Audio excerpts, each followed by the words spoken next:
हाय, आगे शुरू करने से पहले कुछ ज़रूरी बातें जान लेते हैं। आप इसे किसी भी डायमेंशन से देखें, यह आंसर राइटिंग प्रैक्टिस सीरीज़ आपकी प्रिपरेशन में हाईली प्रोडक्टिव साबित होगी। सबसे पहली और सबसे ज़रूरी बात, इसके अंदर जो क्वेश्चन फ्रेम किए जाते हैं वो यूपीएससी स्टैंडर्ड के होते हैं, प्लस उन्हीं टॉपिक्स और इश्यूज से फ्रेम किए जाते हैं जो आने वाले एग्ज़ाम के लिए मोस्ट इम्पॉर्टेंट होते हैं। इससे फ़ायदा यह होता है कि आपकी राइटिंग प्रैक्टिस तो होती ही है, साथ में टॉपिक्स भी लर्न और रिवाइज किए जा सकते हैं। मोस्ट इम्पॉर्टेंट बोनस फीचर, अगर आपको अपनी कॉपीज़ इवेल्युएट करने में डिफ़िकल्टी हो रही है तो आप अपनी आंसर्स को इस ईमेल आईडी पे भेज सकते हैं। ईमेल आईडी है contact.crispcontent@gmail.com। As of now it's completely free. We hope यह आपके लिए हेल्पफुल रहेगा। तो चलिए आज के क्वेश्चन को देखते हैं। तो क्वेश्चन है, what is the internet of things, discuss the impact of IoT on the day to day life, what are the challenges thrown up by the advent of internet of things. आज ये question आपका science and technology से लिया गया है और इसको 250 words के अंदर लिखना है। हम जैसे कि बेसिक अप्रोच को यूज़ करते हैं, तो बेसिक अप्रोच को यूज़ करते हुए सबसे पहले हम क्वेश्चन के कंटेक्स्ट को समझेंगे। कंटेक्स्ट मतलब वो ब्रॉड एरिया, वो ब्रॉड टॉपिक जिसमें से यह क्वेश्चन फ्रेम किया गया है। वापस क्वेश्चन को देखते हैं। क्वेश्चन में पढ़ते ही हमें समझ में आता है कि यहाँ पर इंटरनेट ऑफ थिंग्स के बारे में बात हो रही है, लेकिन हम सब कुछ इंटरनेट ऑफ थिंग्स के बारे में नहीं लिख देंगे, राइट। इसलिए कंटेक्स्ट के अंदर दूसरी चीज़ जो हम देखते हैं वो देखते हैं डायरेक्टिव वर्ड्स। डायरेक्टिव वर्ड्स वो वर्ड्स होते हैं जो हमें टॉपिक के बारे में डायरेक्शन देते हैं कि हमें उस टॉपिक के अंदर भी किस डायरेक्शन के अंदर सोचना है। इस क्वेश्चन के अंदर डायरेक्टिव वर्ड्स कौन कौन से हैं? यस, यहाँ पे व्हाट है, डिस्कस है, व्हाट है, जो कि रिलेटिवली इजी डायरेक्टिव वर्ड्स हैं। इनके अंदर हमें डिटेलिंग कर देनी है जो भी हमें टॉपिक के बारे में नॉलेज है। तो पूरे कंटेक्स्ट को अगर हम कहें तो कुछ इस तरह होगा कि सबसे पहले इंटरनेट ऑफ थिंग्स के बारे में पूछा है कि इसकी डेफिनेशन क्या है, फिर इंटरनेट ऑफ थिंग्स के इम्पैक्ट के बारे में पूछ रहा है कि डे टू डे लाइफ में क्या इम्पैक्ट है, और लास्टली पूछा गया है चैलेंजेस, किस तरह की प्रॉब्लम इंटरनेट ऑफ थिंग्स में आ रही है। तो हमने अपना पहला स्टेप कर लिया, वो है कंटेक्स्ट। क्वेश्चन को हमने समझ लिया क्या पूछ रहा है। अब आगे बात करते हैं नेक्स्ट स्टेप की, जो है कंटेंट। देखो, कंटेंट हो जाएगा हमें उस टॉपिक के बारे में जो भी नॉलेज है, जो भी फैक्ट्स, डिटेल्स, स्टैट्स जो भी हम यूज़ कर सकते हैं वो हम सोचना शुरू कर देंगे। बिगिनर्स को यह नॉलेज इकट्ठा करने में खुद से दिक्कत होगी, जो कि बहुत ही नेचुरल है। इससे परेशान ना होइए।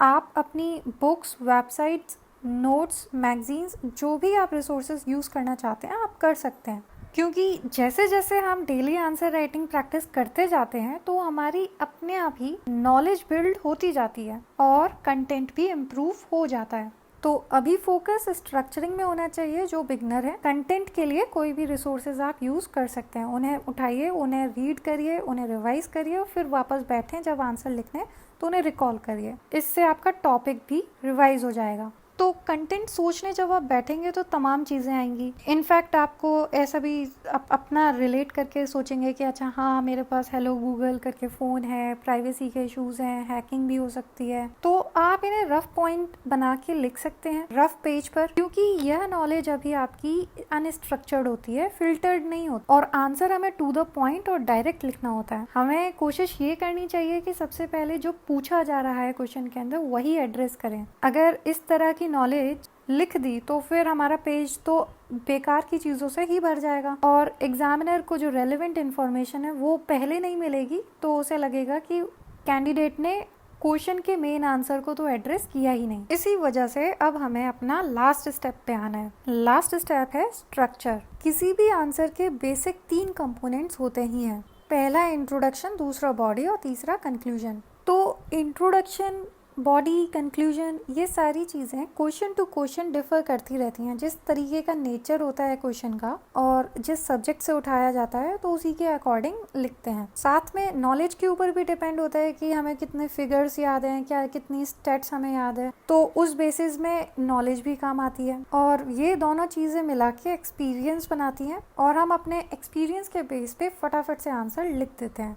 हमने कंटेक्स्ट देख लिया, क्वेश्चन को समझ लिया कि वो क्या पूछ रहा है, फिर हमने कंटेंट को डिसाइड कर लिया कि कंटेंट हम क्या क्या लिख सकते हैं। हमने स्ट्रक्चरिंग के बारे में पढ़ लिया कि स्ट्रक्चरिंग कैसे की जा सकती है। अब देखते हैं इस नॉलेज को हम आंसर में लिखेंगे, डालेंगे तो किस तरह का आंसर हमें मिलेगा। इस पॉइंट पर आपको हाईली रिकमेंड किया जाता है कि वीडियो को पॉज करें और खुद आंसर लिखें। देखिए, फायदा तभी है जब आप आंसर खुद लिखेंगे। पैसिव लर्निंग से कोई फायदा नहीं होता, इसलिए आपके जो भी थॉट्स अभी बने हुए हैं, जो भी बिलीफ सिस्टम बना हुआ है कि आपको हेजिटेशन हो रही हो में कि आपके पास तो अभी नॉलेज ही नहीं है, या फिर मेंस तो बहुत दूर है, या फिर मैं तो एक ही दिन में अच्छे आंसर लिख सकती हूँ, तो यह सारे चीज़ों को हटाकर खुद आंसर लिखिए। अगर आप अच्छा आंसर लिखते भी हैं और एक ही दिन में लिख भी सकते हैं तो आप इम्प्रूव और कर सकते हैं। आपको हेजिटेशन हो रही है, नॉलेज नहीं है, तो आपकी नॉलेज बिल्ड हो जाएगी इससे। आज 4 लाइनें लिखेंगे, कल उसकी डबल लिख पाएंगे। इसलिए शुरुआत जितनी जल्दी करेंगे खुद लिखने की, उतनी जल्दी प्रोग्रेस होगी और मुकाम पर पहुंच पाएंगे। आई होप आप सभी ने इसका आंसर लिखा होगा। तो चलिए देखते हैं इसका आंसर कैसा हो सकता है। आप इसे देख के अपना आंसर इवेल्युएट कर सकते हैं, और अगर आपको किसी तरह की डाउट्स हैं तो कमेंट्स में पूछ सकते हैं। साथ ही अगर आपको इवेल्युएशन करने में किसी तरह की दिक्कत आ रही है तो आप इस ईमेल आईडी पर अपने आंसर भेज सकते हैं, contact.crispcontent@gmail.com। चलिए फिर जो आंसर का पहला कंपोनेंट होता है स्ट्रक्चरिंग के अंदर, इंट्रोडक्शन, उसे देखते हैं। तो आप देख सकते हैं कि इस इंट्रोडक्शन को काफ़ी कंसाइज फॉर्म में 4 से 5 लाइनों में ख़त्म किया है। अभी वापस आप क्वेश्चन देखें। क्वेश्चन की पहली डिमांड यही थी कि what is internet of things. तो यहाँ पे हम अपनी डेफिनेशन देंगे थोड़ा सा एलॉबरेट फॉर्म में, क्योंकि कीवर्ड को देखिए, व्हाट इज़ पूछा गया है, डिफाइन नहीं पूछा। तो इंटरनेट ऑफ थिंग्स क्या होता है? जो भी डिजिटल डिवाइसेस होती हैं और मशीन्स होती हैं, उन्हें इंसानों के साथ कनेक्ट किया जाता है वायरलेस तरीके से, और यही आने वाला फ्यूचर है। इस तरह के इंटरनेट से जहाँ पे डेटा चीज़ों से निकल रहा है, इसी को कहेंगे इंटरनेट ऑफ थिंग्स। फिर हम यहाँ पे अंडरलाइन कर देंगे internet, interlinking, machines and people and connected, क्योंकि डेफिनेशन के अंदर यही कुछ वर्ड्स हैं जो पूरा इंटरनेट ऑफ थिंग्स को एक्सप्लेन कर रहे हैं। कुछ कैंडिडेट्स हर वर्ड को जो उन्हें लगता है इम्पोर्टेंट है उसे अंडरलाइन कर देते हैं। ये अप्रोच थोड़ी गलत है। इसका लॉजिक समझिए कि अगर एग्जामिनर को आपका आंसर पढ़ना ही है तो उसका ध्यान हाईलाइटेड वर्ड्स पे जाना चाहिए, जिससे कि उन कुछ शब्दों से ही पता चल जाए कि आंसर क्वेश्चन की डिमांड को फुलफिल कर रहा है।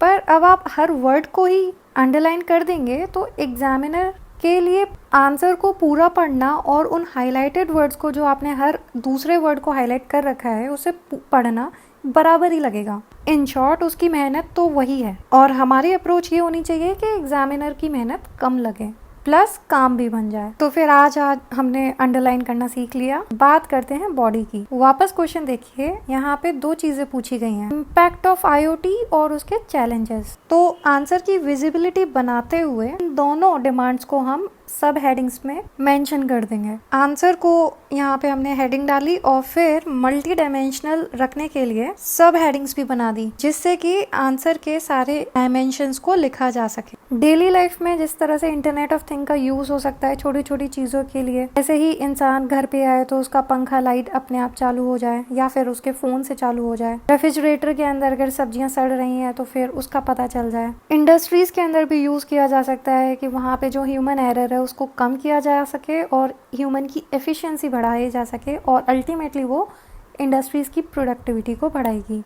एग्रीकल्चर में भी बढ़ाया जा सकता है इंटरनेट ऑफ थिंग्स का यूज़, जैसे कि इंडिया हमारा रेन के ऊपर ज़्यादा डिपेंड है, तो वेदर की फोरकास्टिंग बहुत पहले से की जा सकती है। सॉइल के न्यूट्रिएंट कंटेंट के बारे में पता लगाया जा सकता है। ऐसी डिवाइसेस जो पहले ही फार्मर्स को बता दे कि आपके क्रॉप पे पेस्ट का हमला हो सकता है, फिर हो रहा है। हेल्थ केयर सेक्टर में भी काफ़ी बेनिफिट्स हैं। डिसीजेस का पहले से बहुत ही बेटर डायग्नोसिस करना, डॉक्टर्स अपनी रिमोट लोकेशन पे बैठ के दूसरी जगह पे पेशेंट का इलाज कर सकते हैं। ट्रांसपोर्टेशन सेक्टर के अंदर भी ट्रैफिक मैनेजमेंट जैसी चीज़ें, लॉजिस्टिक सेक्टर जो होता है उसके अंदर भी बेटर मैनेजमेंट हो सकता है पार्सल्स का। मीडिया सेक्टर के अंदर भी internet of thing consumer behaviour को प्रिडिक्ट करने के बहुत अच्छे से काम आ सकता है। उसकी वजह से टारगेट मार्केटिंग हो सकती है। जो बिग डेटा और डेटा माइनिंग जैसे कंसेप्ट्स हैं, जिनकी वजह से डेटा को एनालाइज करते हैं कि किस एज ग्रुप के लोगों को कौन सी चीज़ ज़्यादा पसंद आएगी और फिर उन्हीं को वही एडवर्टाइजमेंट दिखाए जाते हैं। उससे कंपनीज का फ़ायदा होता है, उनके रिसोर्सेज बचते हैं इधर उधर मार्केटिंग ना करने से।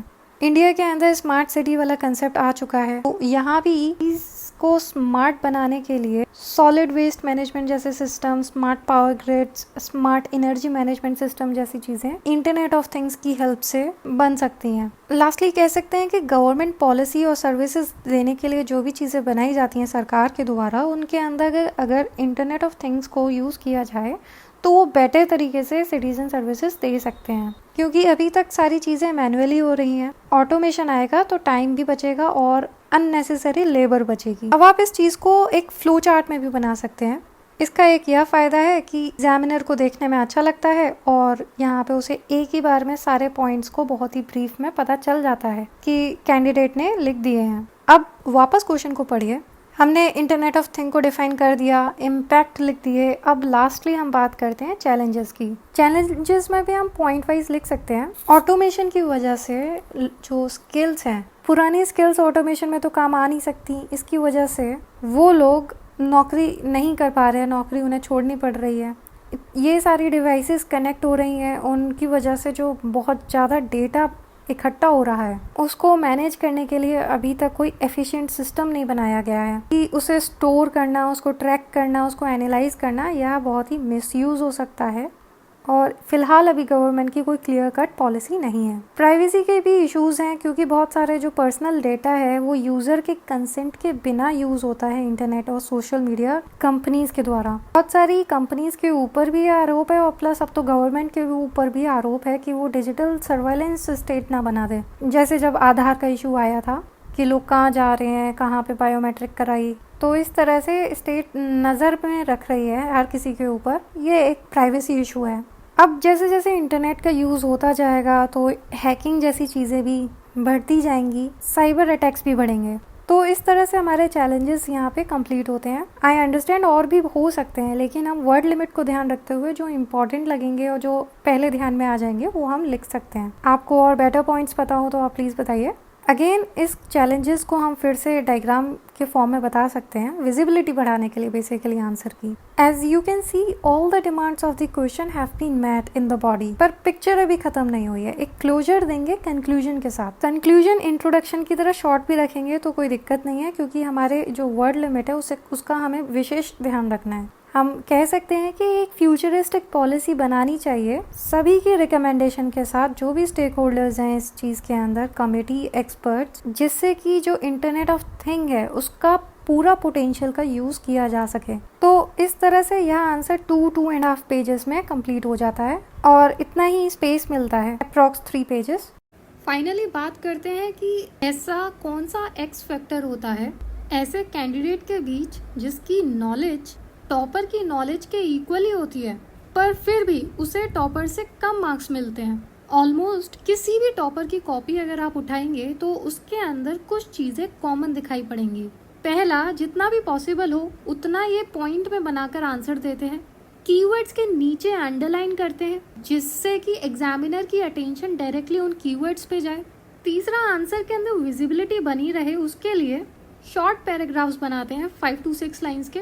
डिपेंड्स ऑन इंडिविजुअल हैंडराइटिंग, जितना पॉसिबल हो वहाँ पे फ्लो चार्ट्स, डायग्राम, मैप लगाने की कोशिश करते हैं और इस तरह से एक एक्स फैक्टर आंसर के अंदर आ जाता है और उनकी कॉपी दूसरों की कॉपी से अलग दिखाई पड़ती है। आप भी इन बातों का ध्यान रखिए, डेली आंसर राइटिंग करते रहिए जिससे कि ये सारी चीज़ें आपकी आदत में आ जाए। इतना ही इस वीडियो में। Keep writing, all the best, see you in the next video.